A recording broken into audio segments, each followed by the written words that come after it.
제가 그래서 전번에 박노자 씨 책 중에서 하나 보고 뭐가 깜짝 놀랐냐면 참 보기 힘든 건데 뭐를 박노자 씨가 세미나 와서 얘기하냐면은 1930년대 한국 사람이 러시아에 가서 뭘 보고 놀랐느냐 이런 얘기를 하는 거예요.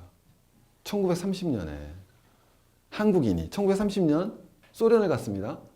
그죠? 그럼 1930년에 우리가 이 수준 다 높으시니까 1930년 되면 소련이 누구예요? 지도자가. 네, 스탈린 시대에 가서 한국의 민족주의자든 좌파든 우파든 가서 뭘 보고 왔겠어요? 러시아에 가서. 뭘 보고 왔냐는 거예요. 스탈린의 독재? 그런 얘기가 안 나와요. 딱 두 가지 보고 와서 놀랍니다. 첫 번째, 넓은 도로. 두 번째, 남녀 평등. 그러니까 박노자 씨는 그런 걸 잡아내거든요. 우리는 생각을 못 하는 거죠. 근데 이게 여기 똑같이 외국인이 통일에 대한 견해를 딱 본 거예요. 자, 뭐라 그러냐면은 랑쿠프란 분인데 30살 미만의 보다 젊은 세대들은 북한과 통일에 대한 관심이 놀라울 정도로 없습니다. 제가 놀라죠. 우리 조교보고. 진짜? 여기 딱 나오는 거예요. 그래서 물어봤어요. 야, 너는 우리의 소원의 통일을 노래 부르면 가슴이 뭔가 오니? 왜요? 이게 정답이에요. 왜 그게 가장 큰 차이일 것 같아요. 저는 지금도 우리의 소원은 죄송합니다. 그럼 저도 가슴이 막 뭉클하거든요. 근데 젊은 친구는 전혀 그러지 않습니다. 그냥 가요일 뿐이죠. 그리고 그 노래를 모를 수도 있고요. 왜? 아리랑도 그럴 것 같아요, 사실은. 저도 젊은 시절에 중앙아시아를 갔어요, 그때 기회가 돼서. 근데 시장을 갔는데 깜짝 놀란 게 백김치를 봤어요. 그 당시만 해도 여양 자료가 안 되던 시절이라. 그래서 딱 있었더니 아시아인이 오는 거예요, 백김치 파시는데. 근데 한국말 하시더라고요. 그래서 둘이 아리랑 부르면서 울었어요. 그게 우리 시대란 말이에요. 자, 제가 말씀드린 건 뭐냐 그래서 남한 청년들은 북한을 또 하나의 외국에 지나지 않는다는 보장합니다. 이게 정답이죠. 이게 청춘의 의식이에요, 젊은이들은. 관심도 없고 그냥 외국으로 보는 거예요. 특히 교류도 없는 외국 이렇게 생각하는 거죠. 이유는 물론 경제적인 문제입니다. 자, 경제적인 문제다. 남만의 생각 이게 나온다는 거죠. 자, 두 번째 한번 가보겠습니다. 50살 이상 나이 된 분들은 북한 정권을 싫어하죠. 그렇죠?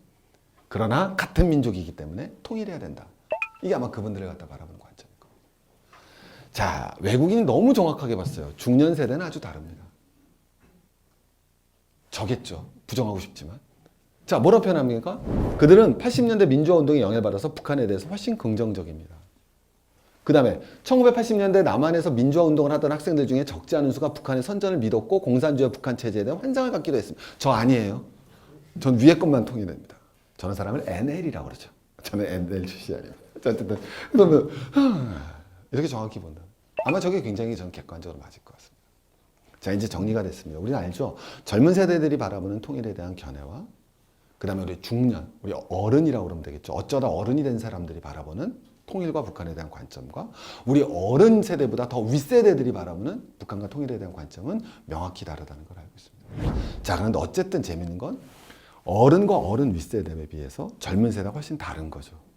어떻게 보면 통일에 반대할 수 있고 북한에 대해 무관심하니까. 그 위는 그러진 않거든요. 그럼 기성세대가 여러분 젊은 세대들한테 뭐라 그럽니까? 이런 걸 보고서. 뭐라 그러죠? 야, 왜 그래?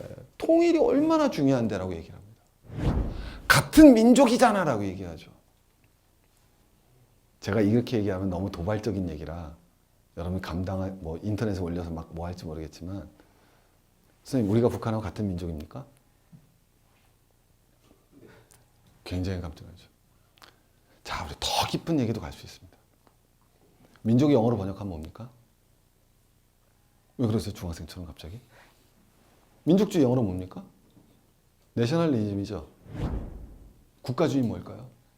스테이트리즘인가요?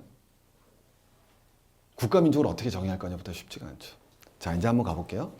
고등학교 교과서에 민족을 뭐라고 정의할 것 같습니까? 민족은 객관적 지표와 주관적 지표가 있다고 합니다. 오케이? 객관적 지표는 뭐가 있습니까? 공동체예요. 무슨 공동체? 지역 공동체, 혈연 공동체, 언어 공동체. 그걸 민족이라고 합니다. 우린 북한하고 한반도를 공유하고 있고요. 한 글을 쓰고 있고요. 그리고 한 피추를 가지고 있습니다. 그래서 우린 객관적 지표상 정확하게 북한과 같은 민족입니다.